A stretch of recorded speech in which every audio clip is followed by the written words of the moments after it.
اوس طالبانو ښه کالي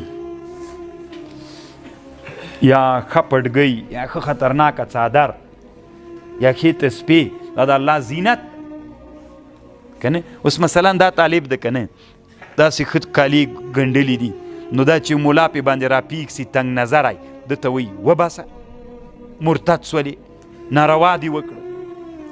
ته دا آیات ورته وایه قل من حرم زینت الله چا حرام کړي زینت الله التي اخرج لعباده. دی بیا څه وي دا د ښځو سره مشابهت ده. موږ تاسې افغانستان کې داسې کالي ښځې اغوندي دومره خو هم اپلاتې مه وله که نه د ښځو لباس او د نر لباس په مابین کې مځکه و اسمان فرق. د شبو له ښځو سره موږ هم ناروا بلو خو چې د ښځې لباس ویورې که نه. دلته طالبانو روح المانی ډېر بحث کړی چې ښه لباس نبی علیه السلام یو ورځ راووت طالبانو څادر یې اغوستلی وي 1000 درهمه قیمت یې درلود. پوهېږئ په خبر امام ابو حنیفه رحمه الله څادر اغوستلی و طالبانو 400 دینار قیمت دینار طالبانو پوهېږئ بیخي ډېرې روپۍ کېږي. دینار سره زر دي په لکونو لکونو روپۍ و زمانه کې کېږي. ته فکر وکړه څادر یې دا ناروا نه ده ځان نه دي بخیلو جوړ کړی. طالبانو د نر دپاره دا تڼۍ څه دي دا د سرو زرو د نر دپاره جایز دی. او امام محمد په سیر الکبیر کې ذکر کړي. زه چې څومره فکر کوم په دې ټولنه کې د مجاهدین طبیعتي خلک ډېر د دې شیانو شوقیان وي که نه فکر پسې وکئ. او امام محمد رحمه الله هم دا خبره په سیر الکبیر کې ذکر کړي د جهادونو په کتاب کې. هلته یې لیکلي وي که چا تڼۍ د سرو زرو یا د ورېښمو جوړه کړه جایزه ده. دا اوس خو دې چې مازې لږ داسې بل رقم تڼۍ کېښودله سترګې درپسې درنیولي سړی ته سپین ګراسی پرېږده ځوانانو سره کار مه لره. نو د سرو زرو جایز د ته سیر الکبیر وګوره که نه د سرو زرو تڼۍ نر ته ښیمه نه ښځه نه ښیمه ښځې ته خود جایز دي نر ته نر چې یوه تڼۍ دلته یوه دلته یوه دلته د سرو زرو جایز دي. سپین زر خو پرېږده خود جایز دي. او د چا د ورېښمو دا چې داسې ورېښمو کې ګل جوړ کړي که نه ګل علم دا ګل هم نه د طالبانو داسې خطرناکه ګل وي که نه چې دا ویني ډایرکټ یې زړه وسوځي دا هم جایز ده. دلته جایز د ورېښم طالبانو د نر دپاره دلته دا د نر دپاره جایز ده او د لمنې په دغه هغه کې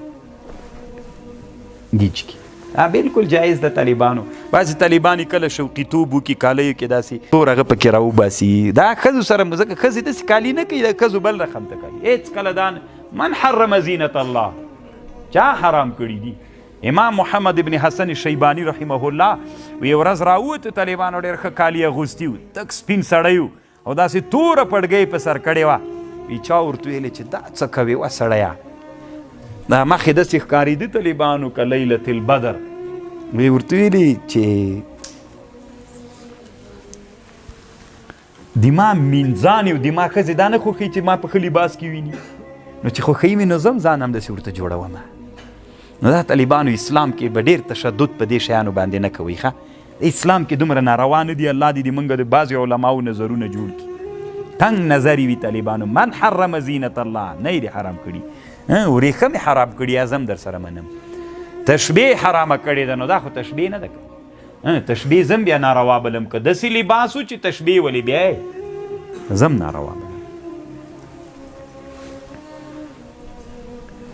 انسان چې وګرځېږي بیا ورته حج ته چې لاړ سئ طالبانو الله مو زر بوزه ځکه تنګ نظري به ورکه سي چې هلته لاړ سئ طالبانو طواف کې هسې به حیرانه سي داسې خلک به ووینې طالبانو چې د موږ د ښځو غوندې کالي اغوستي د حبشه دنیا څه ده توران د ټولو کالي طالبانو داسې رنګ کالي یې داسې وي رنګه رنګه لکه د ښځو ګلان پکې ټول کالي هم داسې غټ کالي وي لکه د ښځو غوندې.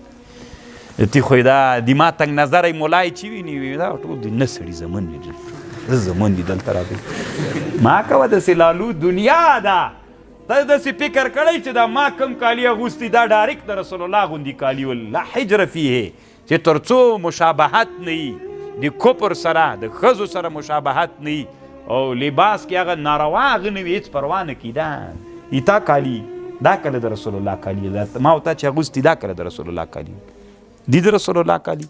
امام سیوطي کتاب جوړ کړی د رسول الله ګریوان چیرته جیب اصل د رسول الله ګریوان دلته ګرځي زه پروا کوي هېڅ پروا نه کوي طالبان مشکل نه لري طالبان. دا اوس ما ته اختر ته چا کالي جوړ کړي دي که نه، دومره خطرناکې جوړ کړي طالبانو، خو رنګ یې داسې ده که نه. اوس وایم یوه پښه مخته ږدم یوه شاته چې وای غوندم که وای نه نو بیا مشوره پې باندې وکړو. نو خو یو ځوانان دي یو سپین ږیري